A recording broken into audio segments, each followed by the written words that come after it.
Art is a made-up society, and music is art, right? So if you think about it, music reflects what's going on in Japanese society. That's why I believe the rise of Lookism and the growing need for validation are major reasons why certain songs go viral. Japan is a society where Lookism is very strong. And because of that, songs that push back. Songs that say anything can be cute or accept yourself as you are. Other ones blowing up. Just look at songs like 可愛いだけじゃダメですか by Cutie Street, which literally translates to isn't being only cute enough? Or Fruits Chippers 私の一番可愛いところ, which translates to my cutest trait. Those tracks are proof of this trend. I'm sure you've all heard the term kawaii. Well, in Japan, being kawaii is kind of a big deal. Every girl strives to be kawaii. Arguably, being cute is more important than any other aspect in one's life. And these songs, well, they clearly reflect this ideal. And sure, some people might say that's toxic. People need to change their mindset. There's more to life than just looks. But we also need to face reality. This is Japan's reality that's been entrenched in society for more than decades. And it's not something that will change from some aspirational words that tell people it's unhealthy. If this toxic ideal could change, it would have changed already. But it hasn't, and it's only getting worse. If you scroll through Japanese TikTok, you notice something. In Japan, the majority of popular content is girls dancing. You're much more likely to get popular simply because you look good in Japan. You don't need interesting content at all. That's quite different from the West. Indeed, if you are good looking in the West, you're also likely to get more views. However, many people value content such as storytelling or relatable content for the viewers. Then you see Japan Talk, where the majority of popular content is cute girls dancing. And no, that doesn't mean my algorithm is obsessed with high school girls. It just means that that's the most posted content. Back when I was a student, I worked part-time as a tutor. It was right after COVID started, and even when teachers said it was fine to take masks off, most of girls didn't. Not because they are afraid of infection, but because they didn't want to show their faces. やっぱり人の反応が気になるっていうか、なんか自分の顔を見て、ああこいつこんな顔してるんだなって思われた時に、なんかもうマスクを外せないなとか。顔を見られるのが怖いっていう気持ちが勝っちゃうんで、ちょっと外すのはできないですね。卒業式って一生に一度じゃない？なんかこうみんなの顔見たいなとかはないですか？ちょっとあります。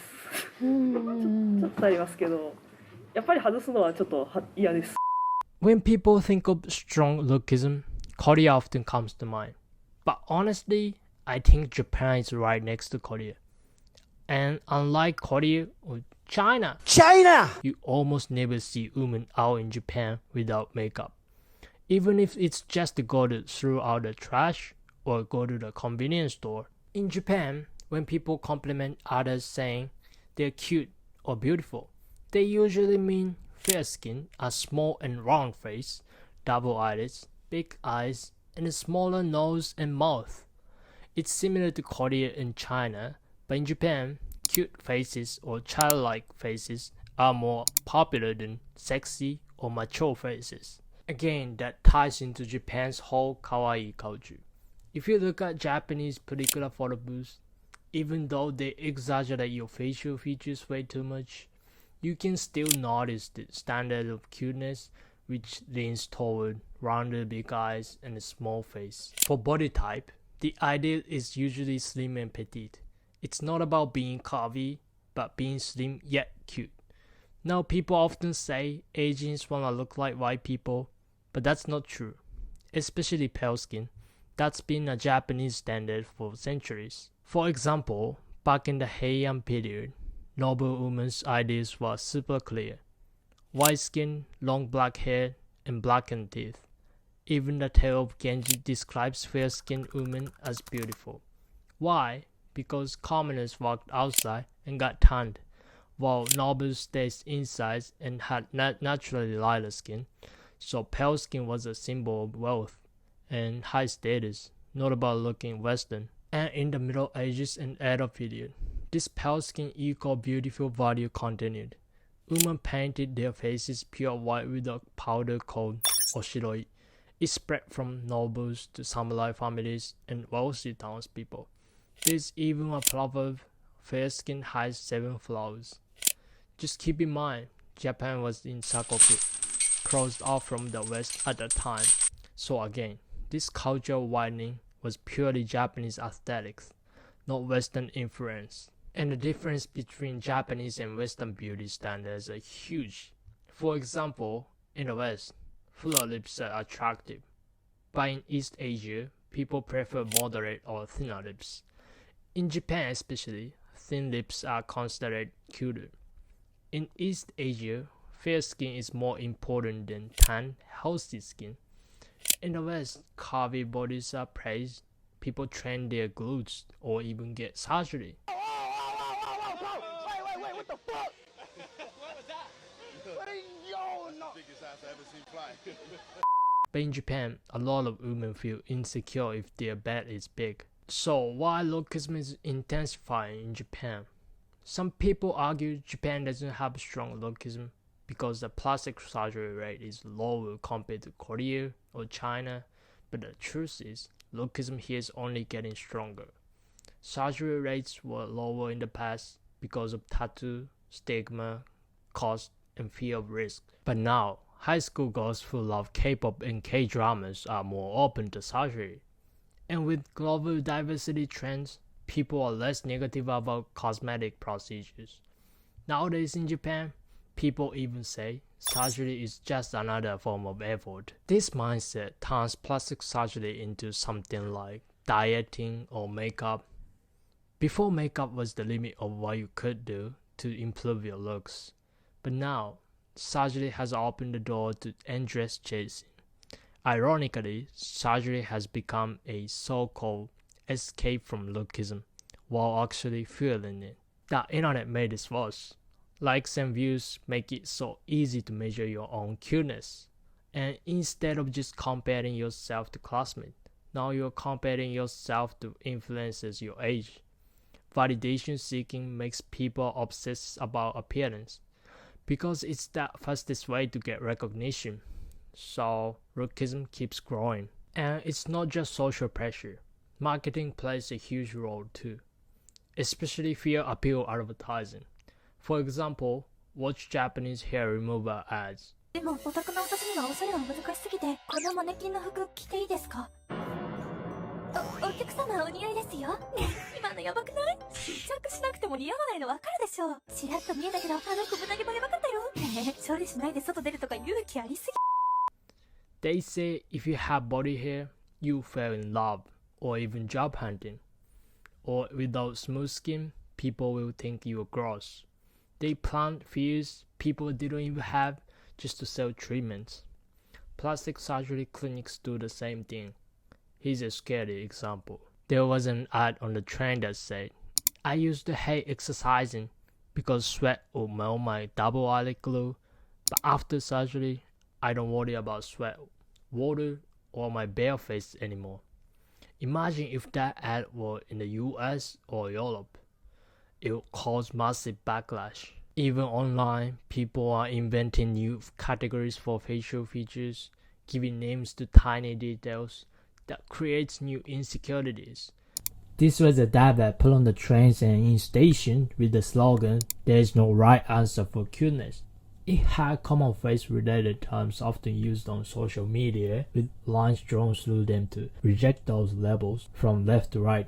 It said things like, mid-face 6.5 centimeter, outward facing face, inward facing face, bulging eyes. In response, some people said things like, because of that, girls who didn't even know about these ridiculous beauty standards are now being forced to hear about them. This is so tone deaf.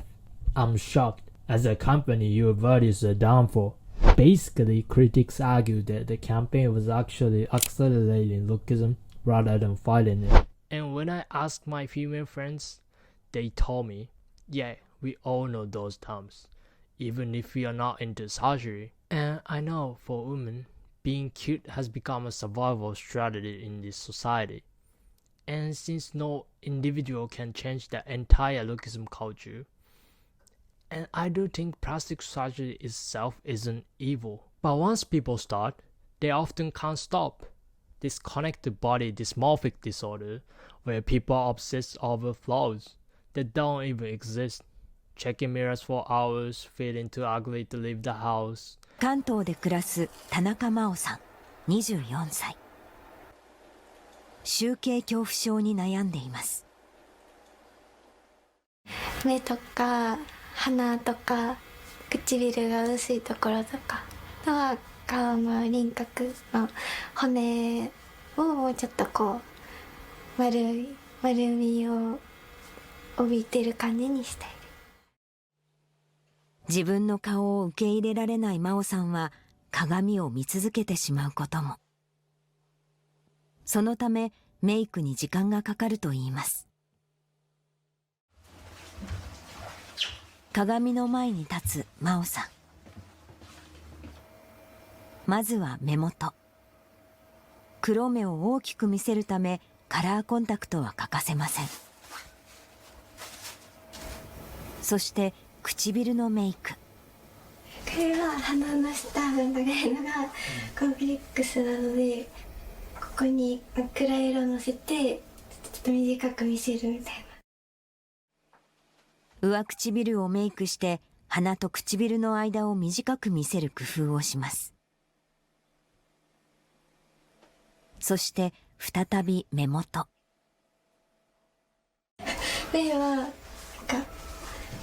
なんか優しい目に見えるように涙袋作ったりとかしてます。目を大きく見せながらちょっとこう垂れ目っぽく見せられるように。この日メイクにかかった時間は1時間。かつては2時間以上かかっていたといいます。きっかけは10年前、中学校の同級生の言葉でした。男の子にすごい顔がブスだねってすごい言われちゃって、それがすごい傷ついて、それがきっかけでものすごい鏡を見るようになっちゃったので。同級生から言われた容姿を軽蔑する言葉。それ以降顔に不安を抱くようになりました。当時真央さんが書いた日記。今の私はブサイクで自分のことあんまり好きじゃないし自信ないし、私は可愛くない。ブスは生きる意味がない。誰にも言えず一人で追い詰められていました。その後も顔への不安はなくなることがなく、写真に写る自分の顔が嫌で自ら塗りつぶしたことも。And in Japan, more and more young women are falling into this cycle. They are not checking mirrors because they think they look good. They're checking because they're scared of looking ugly. 気になるのは周りの視線。ちょっと緊張して怖いです。怖い。変な顔だなとか思われるのが嫌なので隠したい。以前男性に睨まれたと感じました。私がブスだから睨んでるんだろうなって思っちゃう。はい、自分の顔のせいで相手が不快に思うのでは。日々 It's this endless self-judging and also judging each other down to tiny things like the nose bridge or nostril shape. Some people even sell their bodies just to pay for surgery. This pressure also fuels resentment. When someone works so hard to look cute, they start to hate those who don't put in the same effort. It's a vicious cycle, and younger girls feel trapped. I saw a post from a high school girl saying, I know Lookism is dumb, but to survive in school, I have to fit in with my peers. And that means giving in. That sad truth is, you can't change Lookism society itself, so people focus on surviving it by becoming cuter. But this often spirals into repeated surgeries and mental illness. Because once you fix one insecurity, another pops up. The only real way out is to build an inner sense of self-worth that doesn't depend on others. But that's incredibly difficult. That's why I think the best escape is to change your community. As people reach their 30s, they value mature and many careless about looks, focusing more on life. So until then, it might be healthier to place yourself in environments where trends move slower or don't matter at all. Thanks so much for watching all the way to the end. I'm Teriyaki and I share Japan vlogs and Japanese podcasts as well. So make sure to hit the likes and subscribe button and stay tuned. If you got questions for the Japanese podcast, I'm taking them over on Patreon. So go check it out.